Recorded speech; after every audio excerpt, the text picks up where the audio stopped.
Selamat malam.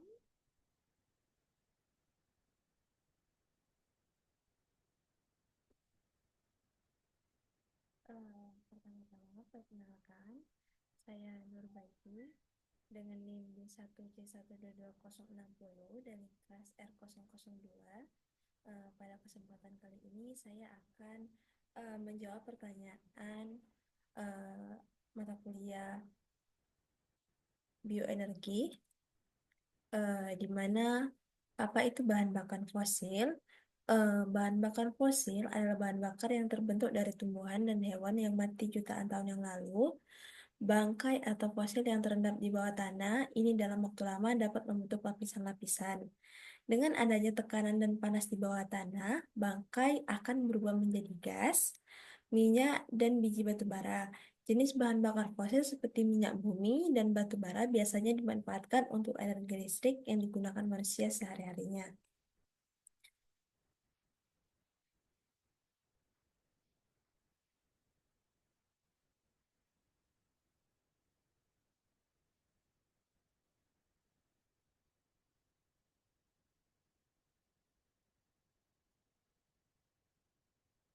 Kenapa bahan bakar fosil ini harus diganti? Yang pertama itu, ketika bahan fosil ini dibakar, mereka akan melepaskan karbon dioksida dan gas rumah kaca lainnya. Kemudian gas-gas tersebut akan menangkap panas di atmosfer dan menyebabkan penyebab utama perubahan iklim dan pemanasan global.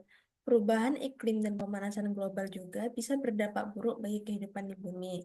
Kemudian, bahan bakar fosil ini jumlahnya sangat terbatas dan tiap waktu kian berkurang. Dan untuk pembentukannya itu sangat lama, membutuhkan waktu beratus-ratus tahun untuk kemudian bisa dibentuk kembali. Kemudian kelompok jenis bahan apa yang dapat dijadikan sebagai sumber penghasil bioenergi? Yang pertama itu ada biofuel.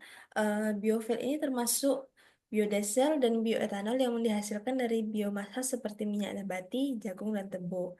Kemudian ada biogas, di mana biogas ini merupakan gas metana yang dihasilkan dari penguraian bahan organik seperti kotoran hewan, sampah organik, dan tanaman melalui proses fermentasi anaerobik. Kemudian ada biomasa. Biomasa ini merupakan bahan organik yang dapat dibakar langsung dan menghasilkan energi seperti panas. Contoh bahan biomasa ini yaitu yang sering kita ketahui itu seperti eh, serpihan kayu, kemudian ada biobriket dan residu pertanian. Kemudian contoh produk yang dihasilkan dari biofuel. Itu ada biodiesel. Biodiesel ini dihasilkan dari minyak nabati seperti minyak kelapa sawit, minyak kedelai, dan minyak canola. Kemudian ada juga minyak jelantah bekas minyak kelapa sawit yang sudah dipakai berulang-ulang kali dan sudah tidak layak pakai. Kemudian ada bioetanol, itu dihasilkan dari fermentasi tanaman berkarbohidrat tinggi seperti jagung, tebu, singkong, dan sorghum. Untuk contoh biodiesel itu ada B30, B20, dan B100. Untuk bioetanol itu contohnya C2H5OH, itu hasil fermentasi dari eh, bongkol jagung, kemudian ada gula dan ada kayu. Yang kemudian juga ada etanol. Untuk contoh produk biogas itu eh, pertama itu ada campuran gas metana dan karbon dioksida yang dihasilkan dari fermentasi anaerobik, bahan organik seperti kotoran hewan, sampah organik, dan residu tanaman. Biogas dapat digunakan sebagai bahan bakar untuk memasak, penerangan, dan pembangkit listrik. Kemudian ada digestat, yaitu sisa padat yang dihasilkan dari proses produksi biogas yang dapat digunakan sebagai pupuk organik. Contoh biogas itu ada biosuri, kemudian ada bahan pemanas dari biogas. Kemudian untuk digestat itu ada eh, pupuk kristal. Kemudian ada biomasa. Biomasa itu eh, Yang pertama itu ada briket biomasa, yaitu bahan bakar padat yang dibuat dari limbah pertanian seperti sekam padi, serbuk gergaji, dan batang jagung. Kemudian ada pelet kayu. Pelet kayu ini dibuat dari serbuk kayu yang ditekan menjadi bentuk pelet, digunakan untuk pembangkit listrik dan pemanas. Kemudian ada biokar, yaitu arang yang dihasilkan dari pyrolysis biomasa yang dapat digunakan sebagai bahan bakar atau amandemen tanah untuk meningkatkan kesuburan tanah. Kemudian, apa itu pure palm oil atau PPO? Pure palm oil atau PPO ini juga dikenal sebagai pure Pure Vegetable Oil atau PVO, atau juga bisa kita kenal sebagai Starch Vegetable Oil atau CVO. Ketiganya ini adalah merupakan minyak nabati yang diambil langsung dari biji-bijian atau buah-buahan seperti kelapa sawit, eh, biji matahari, biji jarak, dan biji mentega. Minyak ini digunakan sebagai bahan bakar alternatif untuk mesin diesel. PPO memiliki kandungan glikoserida yang tinggi dan dapat digunakan dengan campuran solar untuk mengurangi pengurangan bahan bakar fosil. Namun, penggunaan PPO memerlukan modifikasi mesin dan proses preheating karena viskositasnya yang tinggi dan nilai kalor yang lebih rendah dibandingkan dengan bahan bakar solar tradisional.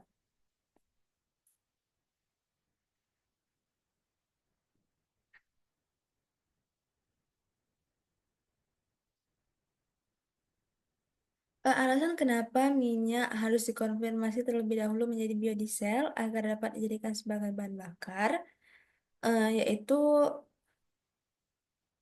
yang pertama itu viskositas. Contohnya minyak nabati atau hewani itu memiliki viskositas atau kekentalan yang jauh lebih tinggi dibandingkan dengan biodiesel. Viskositas yang tinggi dapat menyebabkan masalah dalam sistem bahan bakar, seperti penyumbatan filter dan injektor. Saat penyemprotan bahan bakar yang tidak efisien, proses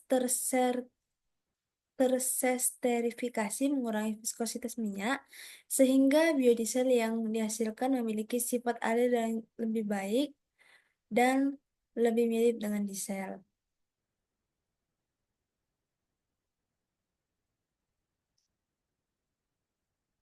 Kemudian ada pembakaran yang lebih efisien.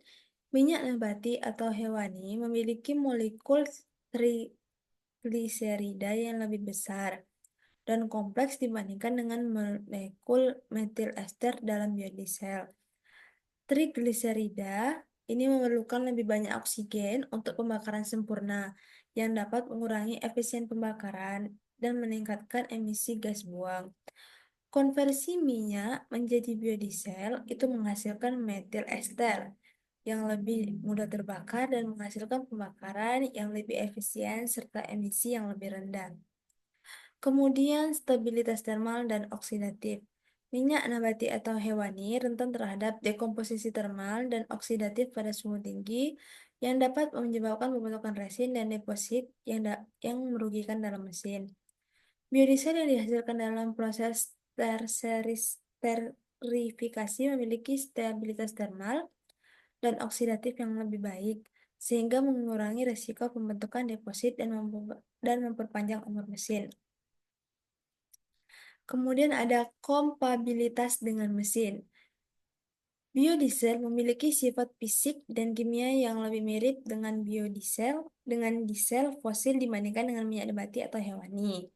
Dengan minyak nabati atau hewani, ini membuat biodiesel lebih kompatibel dengan mesin diesel konvensional tanpa memerlukan modifikasi besar pada mesin. Selain itu, biodiesel dapat dicampur dengan diesel fosil dalam berbagai proporsi sehingga lebih fleksibel dalam penggunaannya. Berikut merupakan diagram alir pembuatan biodiesel.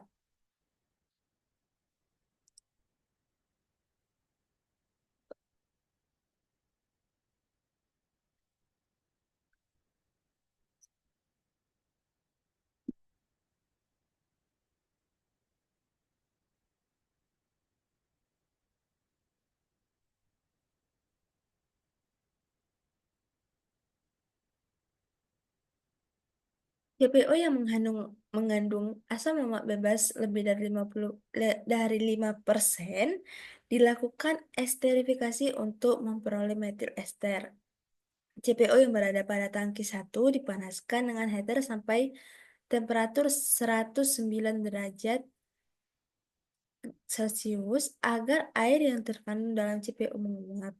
Air pada CPO tidak diinginkan karena sifat air yang mudah bereaksi dengan katalis sehingga dapat memperlambat kerja dari katalis setelah dipanaskan. CPO kemudian didinginkan sampai temperatur 60 derajat Celcius yang kemudian dialirkan menuju reaktor satu. Untuk memperoleh metil ester, CPO dicampurkan dengan metanol dan dibantu katalis HSO agar kerja dari metanol dan HSO bekerja maksimal. Sebelum direaksikan pada reaktor metanol dan HSO diaduk terlebih dahulu, baru kemudian dialirkan menuju reaktor satu. Pada reaktor satu terjadi proses esterifikasi dengan temperatur 60 derajat Celcius dan diaduk dengan kecepatan 300 rpm untuk membandingkan antara CPO dan metanol digunakan perbandingan 1/6 dengan hasil konversi mencapai 65 derajat 65%. Agar proses berjalan optimal dan metanol tidak menguap, maka reaktor dipasang jaket sebagai pendingin. Hasil dari reaktor satu kemudian dimasukkan ke dalam reaktor 2 yang berfungsi sebagai tempat pemisah dari hasil proses. Setelah didiamkan, hasil akan terbagi menjadi dua, yaitu bagian atas metil ester beserta CPO dan di bagian bawah itu ada air, katalis, dan sisa metanol. Bagian bawah kemudian dimasukkan ke dalam destilasi dengan temperatur 105 derajat Celcius, di mana air memiliki komponen besar sehingga akan terjadi pemisahan antara air, metanol, HSO, dari hasil pemisahan kemudian direcovery sehingga dapat dikembalikan lagi ke dalam tangki ataupun digunakan untuk proses selanjutnya. Sedangkan untuk hasil metanol ester dan CPO dialirkan menuju reaktor 3, kemudian dilakukan proses tersesterifikasi sama seperti pada proses esterifikasi metanol dan katalis KAHO. Dihomogenkan terlebih dahulu sehingga membentuk katalis metoksida yang kemudian dialirkan menuju reaktor 3 untuk proses tersesterifikasi dilakukan pada temperatur 60 derajat Celcius dan diaduk dengan kecepatan 300 fpm dengan hasil konversi yang hampir mencapai 98-99 untuk menjaga proses dan menjaga agar metanol hampir menjaga agar metanol tak menguap. Reaktor 3 juga dipasang jaket yang juga berfungsi untuk pendingin.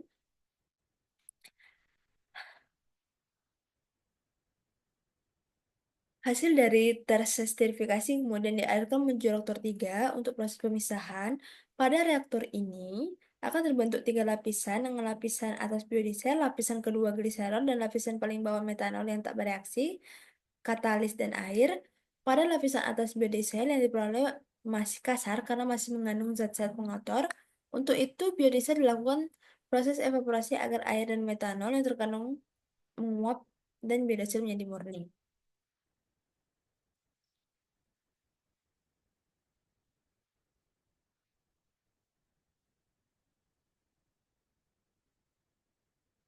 Lapisan kedua yaitu gliserol akan dilakukan suatu proses sehingga akan dibentuk pupuk kalium sulfat kemudian masuk dalam evaporator agar metanol tidak akan menguap.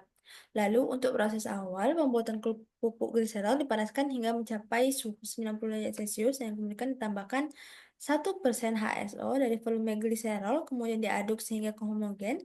Kemudian diamankan hingga terbentuk dua lapisan yaitu lapisan atas fase organik dan lapisan bawah air. Setelah itu air di recovery kembali dan kembali lagi ke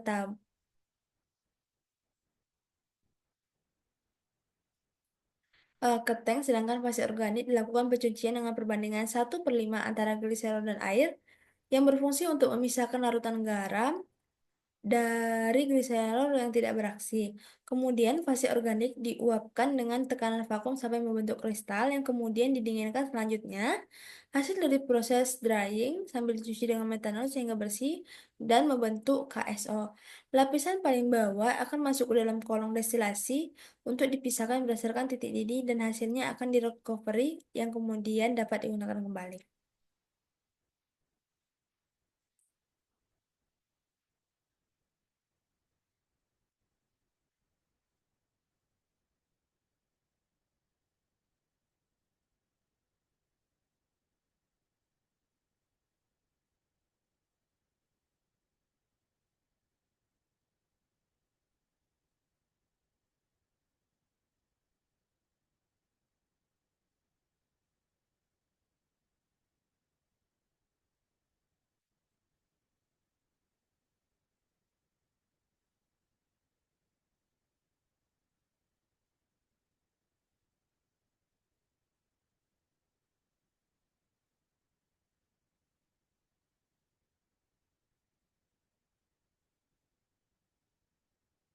Kemudian, parameter kualitas biodiesel untuk bahan bakar, itu parameternya ada angka setana. Angka setana mengukur kemampuan bahan bakar untuk menyala secara cepat setelah disuntikan ke dalam ruang bakar. Kemudian ada viskositas. Viskositas mengukur kekentalan biodiesel. Viskositas yang tepat penting untuk memastikan aliran bahan bakar yang lancar melalui sistem bahan bakar serta mencegah penyumbatan injektor dan filter. Kemudian ada kandungan sulfur. Kandungan sulfur ini yang rendah penting untuk mengurangi emisi gas berbahaya seperti sulfur dioksida SO2 yang dapat menyebabkan polusi udara dan hujan asam.